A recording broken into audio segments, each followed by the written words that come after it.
بعد أعوذ بالله من الشيطان الرجيم بسم الله الرحمن الرحيم حب الوطن من الإيمان أو كما قال عليه الصلاة والسلام সকলে পরিশুদ্ধ كما صليت على إبراهيم وعلى آل إبراهيم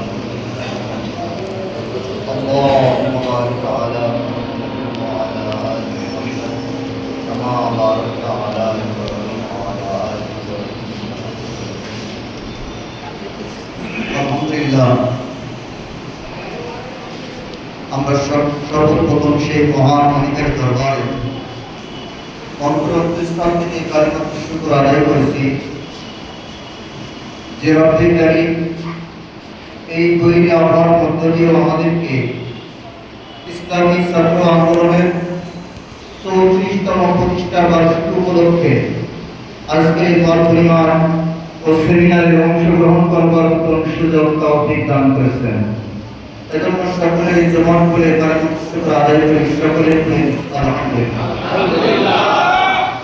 আপনারা জানেন ইসলামী আন্দোলন বাংলাদেশ তার প্রতিষ্ঠার লক্ষ্য থেকে এদেশের মানুষের ভাগ্য পরিবর্তনের কাজ করে যাচ্ছে।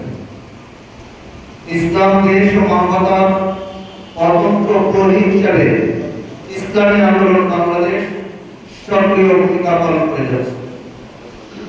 আপনারা জানেন বিগত 17 বছর এই দেশকে ফেসিবাদ সরকার আর ফেসিবাদী শাসন ব্যবস্থা কায়েম করেছিল। 5 আগস্ট জুলাই বিপ্লবের মাধ্যমে সেই ফেসিবাদকে আমরা এদেশ থেকে বিতাড়িত করতে সমর্থ হয়েছি। সম্মানিত বন্ধুরা, উদাত্ত আহ্বান রাখবো আপনাদেরকে, ফেসিবাদ পলায়ন করলেও ফেসিবাদের দোষরা কিন্তু এখনো দেশের রঙে রঙে ঝাঁপটি মেরে বসে আছে। এদেশের স্বাধীনতা হুমকির মুখে। এজন্য ইসলামী আন্দোলন বাংলাদেশের প্রত্যেকটি নাগরিককে আপনার অতন্ত্র পরিহীন ন্যায় কাজ করতে হবে। আপনারা জানেন এক শ্রেণীর ক্ষমতা পিপাসু তারা জুলাই অভ্যুত্থানকে ভুলে দিয়ে কিভাবে রাষ্ট্রীয় ক্ষমতায় যাওয়া যায় সেই চক্রান্তে তারা লিপ্ত আছে। আমরা ইসলামী আন্দোলন বাংলাদেশ শাসক উপজেলার পক্ষ থেকে বলতে চাই, 24শে জুলাই যে লক্ষ্য উদ্দেশ্য নিয়ে সংগঠিত হয়েছিল, আগে গণহত্যাকারীদের বিচার এবং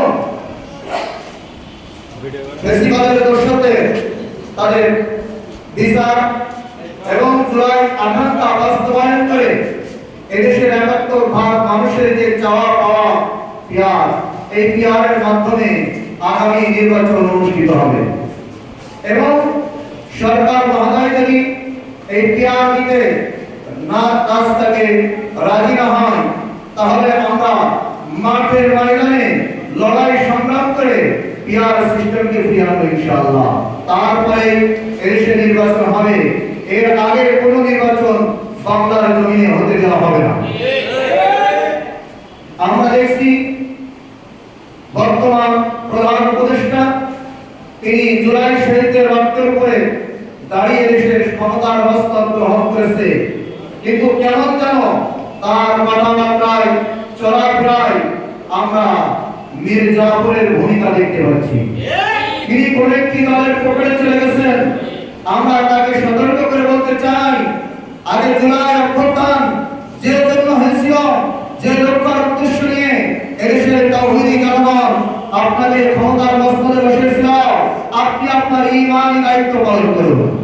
আপনি মুনাফিকের ভূমিকায় উত্তীর্ণ হবেন না, তাহলে আপনি এদেশের তাওহীদি জনতার মনটাই আজীবন স্মরণীয় হয়ে থাকবেন। এজন্য আজকের এই প্রতিষ্ঠা বার্ষিকীতে আমি আমার ছাত্র ভাইদেরকে লক্ষ্য করে বলতে চাই, ইসলামী ছাত্র আন্দোলন তার প্রতিষ্ঠা লগ্ন থেকে তাদের চরিত্রে কোনো কালিমা লেপন হয় নাই। সুতরাং তোমাদের চরিত্রেও যেন কোনো কালিমার এখন আহাই এদেশে আল্লাহর জমিনে আল্লাহর হুকুমত কায়েম করবার জন্য সদাই তোমরা ওমর ইবনে খাত্তাব, আবু বকর, আলী, তালহা, জুবাইর, খাব্বাব, খুবাইবদের মতো ভূমিকা রাখবে যতদিন না পর্যন্ত এদেশের জমিনে আল্লাহর দ্বীন কায়েম হয়। এই বলে আমি তোমাদের সফলতা কামনা করে আমার সংক্ষিপ্ত আলোচনা এখানেই শেষ করছি। ইসলামী আন্দোলন বাংলাদেশ জিন্দাবাদ, পীর সাহেব চরমাই জিন্দাবাদ, ইসলামী ছাত্র আন্দোলন শাহ শাহ হুজুরা জিন্দাবাদ। আসসালামু আলাইকুম ওয়া রাহমাতুল্লাহি ওয়া বারাকাতুহু।